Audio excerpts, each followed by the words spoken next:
یہ کسی اور نے بھی اپنا ایکسپیرینس لکھا ہوا. کچھ دن پہلے میرے پاس پیسے ختم ہو گئے اور 1 روپیہ بھی پاس نہیں تھا. میں نے بکس لینی تھی, کافی پریشان ہوئی کس سے مانگوں. دل ہی دل میں سوچ رہی تھی تو ایک دم سے میرے دل میں خیال آیا اور کہنے لگی کہ اللہ تعالیٰ میرے پاس پیسے ختم ہو گئے, میں کسی سے مانگ نہیں سکتی, میں آپ کے آگے ہاتھ پھیلا رہی ہوں, آپ میری مدد کریں. کتنا خوبصورت انداز ہے. شام کا ٹائم تھا, میں بیڈ پر آ کر بیٹھی تو ایک شیٹ میں نے 3 دنوں سے تکیے کے نیچے, میں نے سوچا کاپی پر کور چڑھانا ہے تو شیٹ سے کور چڑھا لوں. جو ہی میں نے شیٹ اٹھا کر کھولی تو اس کے اندر 550 روپیہ تھا. مجھے دیکھ کے یقین نہیں آ رہا تھا. میں نے تو اسے دل میں پکارا تھا اور اس نے مجھے خالی ہاتھ نہیں لوٹایا. وہ اپنی قدرت تو ہر ایک کے سامنے رکھتا ہے, اس سے ایک بار دل سے مانگ کے تو دیکھیں, وہ ضرور اپنے بندوں کو عطا کرتا ہے. یہ اللہ سے تعلق, مانگ کے تو دیکھیں. ہمیں ڈر لگتا ہے, ڈر اپنے گناہوں کا ہی ہوتا ہے اصل میں. تو پھر ہم اللہ کے آگے پھر اعتراف کریں نا. جب ہم اعتراف کرتے ہیں تو اللہ تعالیٰ خوش ہوتا ہے نا. یعنی ہم اللہ کے پاس کیوں نہیں جاتے؟ بتائیے وجہ.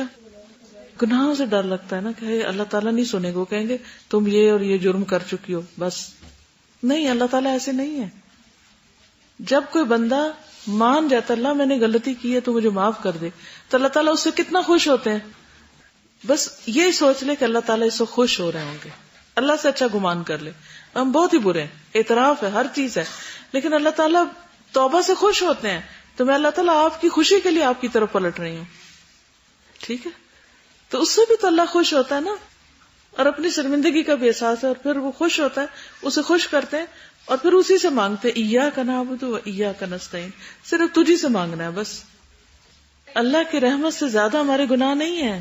وہ معاف کرنے کی پوری قدرت رکھتا ہے, اور وہ کہتا ہے میں معاف کر دوں اور مجھے پرواہ ہی نہیں, اس سے کوئی فرق نہیں پڑتا, وہ کر دیتا ہے. بس اس سے اچھا گمان رکھے. اگر اللہ تعالیٰ کے پاس نہیں جائیں تو کدھر جائیں گے؟ پھر کون معاف کرے گا؟ من یغفر الذنوب الا اللہ. لوگ تو نہیں معاف کرتے, لوگوں کے ساتھ تو تھوڑی سی اونچ نیچ ہو جائے تو وہ بھولتے ہی نہیں, تو اسی نے معاف کرنا ہے نا. ہم ہر ٹائم اللہ تعالیٰ سے بہت خوف زیادہ اور ڈرتے رہتے ہیں, جبکہ اللہ تعالیٰ قرآن پاک میں کہتا ہے لا تقنطوا من رحمت اللہ, کہ میری رحمت سے مایوس نہ ہو. ہم پکار کے تو دیکھیں انشاءاللہ اللہ تعالیٰ معاف کر دیتے ہیں. چھوٹی سی ایک پریزنٹیشن دکھانا چاہتی ہوں اور اس کے ساتھ تھوڑی سی بات کرنا چاہتی ہوں الہدا ہی کے حوالے سے, کہ ہم جس جگہ پر رہتے ہیں اس کے ساتھ ہمارا انس اور تعلق کس طرح ڈیولپ ہوتا ہے اور کیوں ہونا چاہیے. اور اس کے علاوہ یہ ہے کہ نہ صرف یہ کہ الہدا, بلکہ ہمارا گھر چاہے میکا ہو یا سسرال ہو, اس کے بعد جہاں ہم کام کرتے ہیں کسی بھی ادارے میں, چاہے الہدا ہو یا الہدا سے باہر کوئی بھی جگہ ہو, جہاں بھی آپ جائیں, آپ سب اگر باہر جا کے کام نہیں کریں گے تو نئے لوگ یہاں پڑھ نہیں سکیں گے, ان کو بھی پڑھنا ہے. اور آپ جہاں جہاں جائیں ایک ایک چراغ بن کے اپنا آس پاس روشن کریں, لیکن اس کے لیے وفاداری اور سنسیئرٹی. جیسے حدیث میں آتا ہے نا الدین والنصیحہ, دین کس چیز کا نام ہے؟ سراسر خیرخواہی کا نام ہے. للہ, سب سے بڑی خیرخواہی اللہ کے لیے, ولرسولہ ولکتابہ ولائمۃ المسلمین وعامتہم, مسلمانوں کے اماموں کے لیے اور عوام کے لیے, سب کے لیے خیرخواہی. تو جس جگہ پر بھی آپ جائیں, کہیں بھی دنیا کے کسی حصے میں بھی, اس جگہ کے ساتھ خیرخواہی کریں, اس کو اپنی چیز سمجھ کر استعمال کریں, چاہے وہ اللہ کا مال ہو, چاہے پبلک پراپرٹی ہو, چاہے آپ کا ذاتی مال ہو, چاہے کچھ بھی ہو, کیونکہ یہ ساری نعمتیں اللہ نے ہم کو دی ہیں کہ ہم ان کی قدر کریں. دوسری بات یہ کہ خوب محنت کریں. محنت کے بارے میں جاپانی قوم کا کچھ ایتھکس آپ کے ساتھ یہ شیئر کرنے لگی ہوں. یعنی کہ جو قومیں دنیا میں اس وقت ترقی کی ہوئی ہیں, چاہے وہ تعداد میں ہم سے کم ہیں, ان کے پاس ملک چھوٹا سا ہے, لیکن وہ اتنی پاورفل کیسے ہیں؟ کیا راز ہیں, کیا سیکرٹس ہیں؟ مجھے ہمیشہ اس چیز کو جاننے کا شوق ہوتا ہے. تو چند ایک آپ کے ساتھ یہ شیئر کرنے لگی ہوں تاکہ آپ, صرف میں الہدا کی بات نہیں کر رہی, الہدا میں چونکہ اس وقت بیٹھے ہیں اس لیے الہدا سے شروع کریں گے, اور جہاں جہاں بھی ہم ہوں گے, صرف آج نہیں, زندگی میں کبھی بھی کہیں بھی, ایون اگر آپ تھوڑی دیر کے لیے کہیں جاتے ہیں تو اس جگہ کا بھی حق ادا کر کے آئیں گے, ٹھیک ہے. تو ethics and traits of strong nations. پہلی بات, یہ کون ہے؟ جاپانی بچے روزانہ اپنے اساتذہ کے ساتھ مل کر 15 منٹ اسکول صاف کرتے ہیں, جس کے نتیجے میں ایسی جاپانی نسل وجود میں آ رہی ہے جو باحیا اور صفائی پسند ہے. پوری قوم صفائی پسند ہے اور خود صفائی کرتے ہیں. یہ اسکول کے بچے ہیں, اسکول آ کر کیا صاف کر رہے ہیں اس وقت؟ یہ کوئی غریب قوم نہیں ہے. ہمارے ہاں یہ سمجھا جاتا ہے شاید صفائی غریب لوگ کرتے ہیں. یہ اسکول شروع ہونے سے پہلے 15 منٹ کام کیا جا رہا ہے. پھر اسکول صاف کیوں نہیں ہوگا؟ پھر وہ دنیا کے لیے مثال کیوں نہیں ہوگا؟ جبکہ ہمارے دین نے بھی ہمیں پہلا سبق کیا سکھایا ہے؟ صفائی نصف ایمان ہے. اسی طرح کسی بھی جاپانی شہری کے پاس اگر کتا ہو تو اس کے ساتھ اس کا بیگ ہوتا ہے جس میں کتے کا فضلہ ڈالتا ہے. کینیڈا میں بھی ایسے ہی ہوتا ہے. جو لوگ کتے کو دوڑانے کے لیے واک کرانے کے لیے لے جاتے ہیں ان کے پاس پولیتھین کے چھوٹے چھوٹے بیگ ہوتے ہیں کہ اگر راستے میں کتے نے کچھ ڈراپ کیا تو وہ اس کو اپنے ہاتھ سے اٹھاتے ہیں. میں نے خود کئی دفعہ لوگوں کو کتے کی پاٹی ہاتھ سے اٹھا کے پھینکتے ہوئے دیکھا ہے، یعنی جہاں اسے پھینکنا چاہیے. اس طرح ملک صاف رہتا ہے. ہمارا حال کیا ہے؟ گھوڑے، گدھے، کتے، بلیاں، جو بھی جہاں جس کا جی چاہے کرے، اور پھر بھی ہم پاک ہیں. یہ کون ہے؟ صفائی کرنے والے. ان کو ہیلتھ انجینئر کہتے ہیں.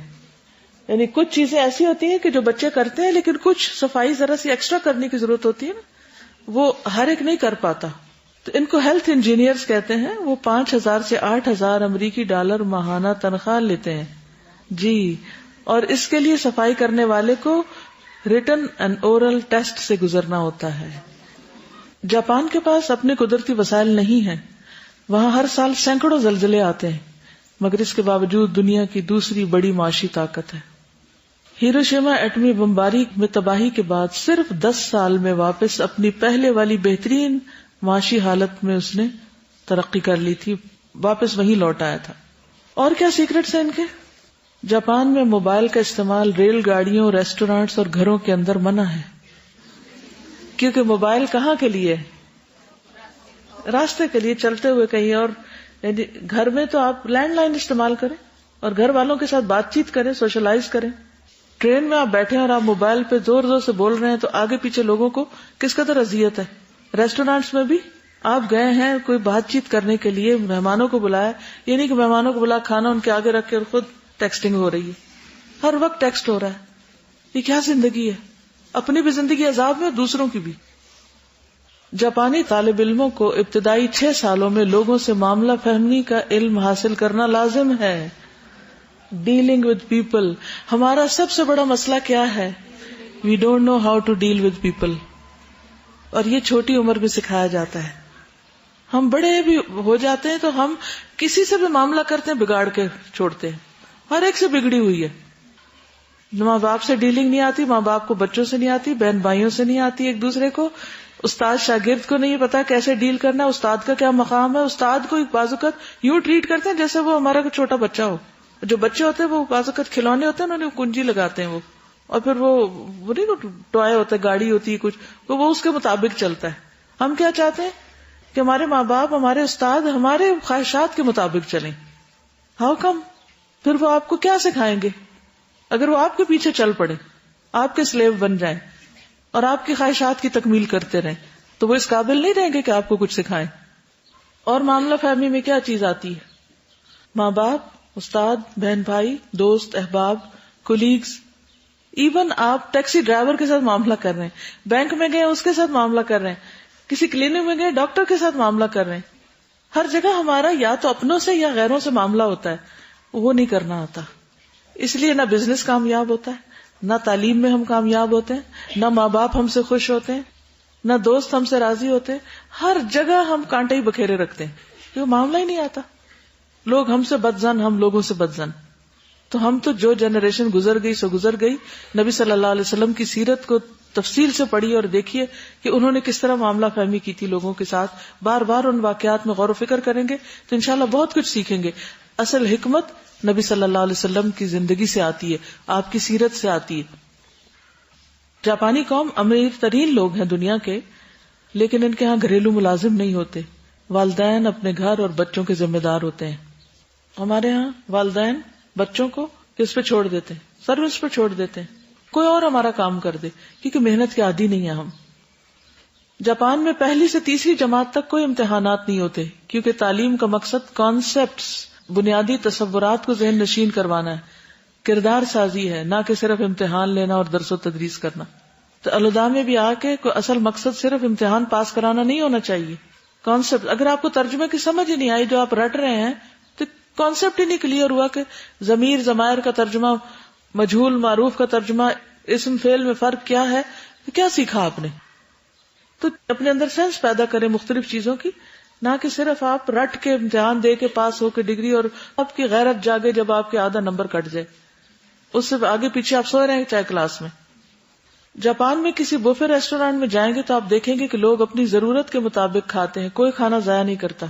ہمارے یہاں کیا ہوتا ہے بوفے میں پلیٹیں بھر کے چھوڑ جاتے ہیں کہ مفت میں مل رہا ہے اور ساری چیزیں چکنی ہیں چاہے وہ ہمیں کھانی ہے یا نہیں. یہ تو ہماری دین کی تعلیم ہے نا. ریل گاڑیوں کے دیر سے آنے کی شرح جاپان میں تقریباً 7 سیکنڈ سالانہ ہے. وہ وقت کی قدر و قیمت کو پہچانتے ہیں اور منٹوں اور سیکنڈوں کی حد تک وقت کے پابند ہوتے ہیں. سیکنڈز میں وقت کے پابند. بچے اسکول میں دانت برش کرتے ہیں، اسکول میں کھانے کے بعد دانت صاف کرتے ہیں. وہ بچپن سے ہی اپنی صحت کا خیال رکھتے ہیں. طالب علم آدھ گھنٹے میں اپنا کھانا ختم کر لیتے ہیں تاکہ اب کھانا صحیح ہضم ہو. جب ان سے اس فکر کے بارے میں پوچھا گیا تو انہوں نے کہا یہ بچے یعنی طلبہ جاپان کا مستقبل ہیں. تو آپ یوتھ بھی کون ہیں؟ پاکستان کا مستقبل ہیں. اور صرف پاکستان کا نہیں، کہ میں صرف نیشنلزم کے سینس میں نہیں سوچتی، اس سے بڑی چیز بھی اللہ نے ہمیں دی ہے. What comes first? Islam comes first. ٹھیک ہے نا. ہم پیدا مسلمان ہوتے ہیں، ہم مرتے مسلمان ہیں اور جیتے مسلمان کی حیثیت سے. ہم کہیں بھی ہوں، اپنے گھر میں ہو یا باہر ہو، ملک میں ہو یا کہیں دوسری جگہ پر، ہم سب مسلم ہیں.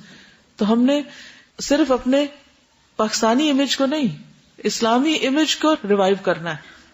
ہونا تو یہ چاہیے تھا وائس ورسا کہ جاپان کے لوگ مسلمانوں پر ایسی کوئی پریزنٹیشن بنا کے ان کو دکھاتے مسلمان ایسے ہوتے ہیں، مسلمان ایسے ہوتے ہیں، مسلمان ایسے کھاتے ہیں، مسلمان ایسے سوتے ہیں، مسلمان ایسے وقت کی پابندی کرتے ہیں. یہ سب چیزیں تو مسلمانوں کی حیثیت سے وہاں جانی چاہیے تھی تو اسلام کی خود بخود تبلیغ ہو جاتی. لیکن ہم جو کہتے ہیں وہ کرتے نہیں، اس لیے پھر ہمارے وقت میں بھی اور زندگی میں کاموں میں برکت نہیں ہوتی.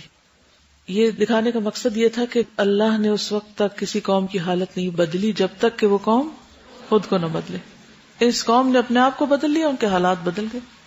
اب ہمیں اپنے آپ کو بدلنا ہے، اپنی ذات سے شروع کرنا ہے. ایک ایک شخص کو اس مشن کو آگے لے کے بڑھنا ہے انشاءاللہ. اور اس کے لیے سخت محنت کی ضرورت ہے. یہ نہیں کہ وہ شعر جیسے کہ جی چاہتا ہے شہید ہو جاؤں، پر سنا ہے جان سے مار دیتے ہیں. جان نہیں لگانا چاہتے لیکن شہید ضرور ہونا چاہتے. جزاکم اللہ خیرا. سبحانک اللہم و بحمدک، اشہد ان لا الہ الا انت، استغفرک و اتوب الیک. السلام علیکم و رحمۃ اللہ وبرکاتہ.